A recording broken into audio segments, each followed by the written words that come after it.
আর শাকিব খান তো Shakib Khan, always king. ও এটাই yes, অনেক চিল্লাচ্ছিলাম। সাকিব হচ্ছে বাংলাদেশের সম্পদ। প্রশাসন কারণ উনি বাংলাদেশের কিং খান, অবশ্যই একসাথে দেখবো। উনি মেগাস্টার, ওনার ছবি দেখতে হবে অবশ্যই। ও যেটাই করে সেটা মনে আঙুল নাড়ালেও মনে ভালো লাগবে। অনেক ভালো লেগেছে ভাইয়া। তাণ্ডব কেমন লাগছে? পলকে পলকে চমক ছিল। তাণ্ডবের প্রথম দিন প্রথম শো দেখবার পর থেকেই যেন ভক্তদের মুখে তাণ্ডব সিনেমার নাম থামছেই না। তাদের মধ্যে এক শাকিব খানকে নিয়ে আলাদা উন্মাদনা দেখা যাচ্ছে।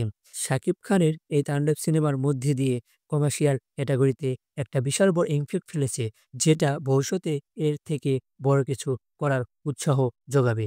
বাংলাদেশ চলচ্চিত্রে প্রথমবারের মতো ক্যামিয়ার বিষয়টা যেন একদম ঠিকঠাক মতো কাজ করেছে। রাহান রাফির এই দূরদর্শিতার জন্য তাকে কুশিন জানায়।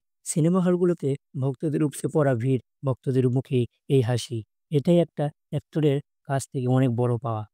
আর এই সবকিছুই মেগাস্টার শাকিব খানের জন্য।